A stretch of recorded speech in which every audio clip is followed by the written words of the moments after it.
अब देखिए इसी तरीके से हमारे सामने क्या आता है, एंगुलर मोमेंटम।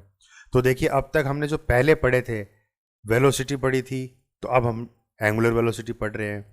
पहले हमने एक्सेलरेशन पढ़ी थी, फिर हम एंगुलर एक्सेलरेशन पढ़ रहे हैं, ठीक है ना। पहले हमने मोमेंटम पढ़ा था सिंपल, और अब हम क्या पढ़ रहे हैं, एंगुलर मोमेंटम, ठीक है ना।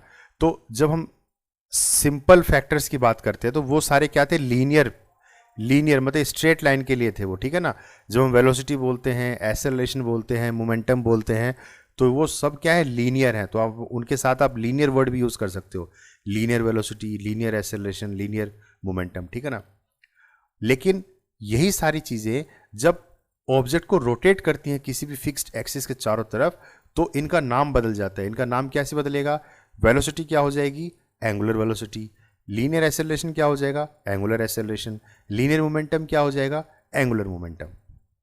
और इनके सिंबल भी बदल जाते हैं। जैसे एंगुलर मोमेंटम को, सिंपल जो मोमेंटम था उसको तो हम डिनोट करते थे कैपिटल पी से, और यहाँ पे एंगुलर मोमेंटम को हम डिनोट करेंगे कैपिटल एल से, ठीक है ना, कैपिटल एल से डिनोट करेंगे।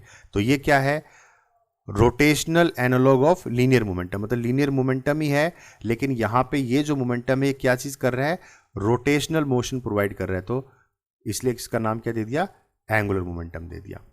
तो मैथमेटिकल फॉर्मूला क्या है, L equals to the product of linear momentum multiply by perpendicular distance of its line of action from the axis of rotation, ठीक है ना। तो L equals to R cross P है ये। तो आर क्या है, perpendicular distance from the axis of rotation cross multiplied with the linear momentum. तो इसको जब अपन खोलेंगे आर क्रॉस पी को, तो क्या बन गए, R P sine phi. Clear है। तो ये भी कैसी क्वांटिटी है, वेक्टर क्वांटिटी है, और इसकी ऐसा यूनिट क्या होगी, तो आर क्या है, डिस्टेंस है, तो डिस्टेंस है मीटर, ठीक है ना। और मोमेंटम क्या होता है, मास इनटू एक्सेलरेशन। मोमेंटम का फॉर्मूला क्या था, सॉरी, मास इनटू वेलोसिटी। तो मास का हो गया केजी, और वेलोसिटी का होता है मीटर पर सेकंड, ठीक है। तो 1 मीटर इसका और 1 मीटर इसका, तो ये हो गया मीटर स्क्वायर, और पर सेकंड यानी कि ये, तो केजी मीटर स्क्वायर पर सेकंड। आ रहा है समझ में। अभी भी नहीं आया तो इसको आप खोल के देख सकते हो, ठीक है ना। देखिए L equals to R cross P है, तो आर तो हो गया हमारा, इसकी तो यूनिट हो गई मीटर, ठीक है ना। और मोमेंटम किसके बराबर होता है, मास इनटू वेलोसिटी के बराबर होता है। तो मास का हो गया केजी, ठीक है, मास का तो हो गया केजी, और वेलोसिटी का क्या होता है, मीटर पर सेकंड।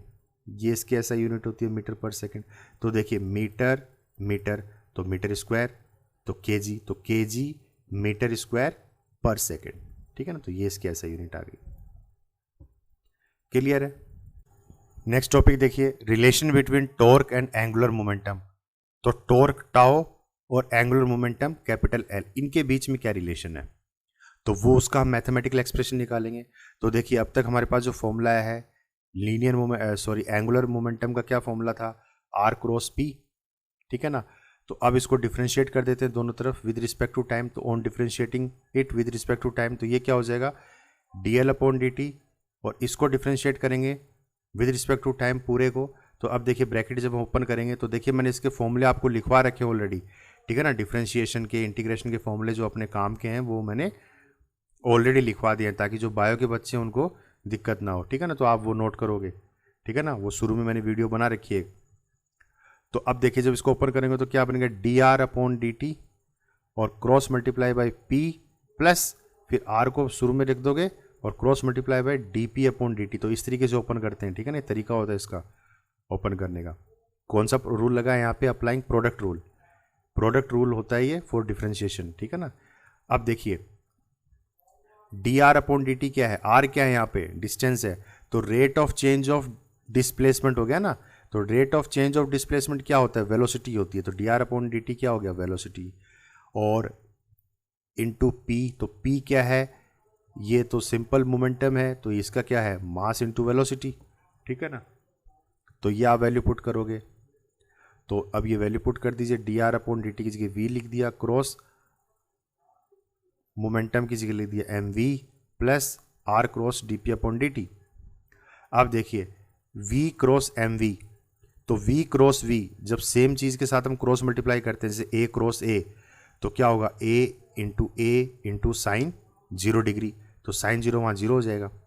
ठीक है ना, ये हम वेक्टर्स में पढ़ चुके हैं। तो जैसे v क्रॉस v करोगे तो v साइन थीटा डिग्री, तो थीटा कितना है 0 है यहाँ पे। ये दोनों क्या हैं, वेक्टर्स हैं अपने। तो सेम वेक्टर को जब हम क्रॉस मल्टीप्लाई करते हैं तो उनके बीच का एंगल कितना होगा, 0 होगा। तो साइन 0 कितना हो जाएगा, 0। ठीक है, तो 0 होता है ये। तो ये आपका फैक्टर आ जाएगा पूरा का पूरा 0, plus are cross D P upon D T. और d P upon D t क्या है, rate of change of momentum है, d P upon D t. तो rate of change of momentum क्या होता है, as per Newton second law क्या था, ये फोर्स था। ठीक है ना, second law of moment, Newton second law क्या कहता है, the force is directly proportional to the rate of change of momentum. तो ये rate of change of momentum ही है। ठीक है ना, तो ये हो गया फोर्स। तो क्या बन गया ये, आर क्रॉस एफ। क्लियर है, आर क्रॉस एफ। तो ये पूरा का पूरा फैक्टर किसके बराबर है, D L upon D T ना। तो D L upon D T किसके बराबर हो गया, आर क्रॉस एफ। और हम पीछे पढ़ चुके हैं आर क्रॉस एफ क्या है, ये है टॉर्क। ठीक है ना, ये है टॉर्क। तो देखिए टॉर्क और एंगुलर मोमेंटम के बीच का रिलेशन हम निकाल चुके हैं। तो ये दोनों के बीच में रिलेशन है, that is rate of change of angular momentum of a particle is equal to the torque. तो किसी भी पार्टिकल की जो rate of change of angular momentum है वो किसके बराबर होता है, टॉर्क के बराबर होता है। तो इससे हम ये कंक्लूड करते हैं। ठीक है ना, तो this is the relation between angular momentum and torque.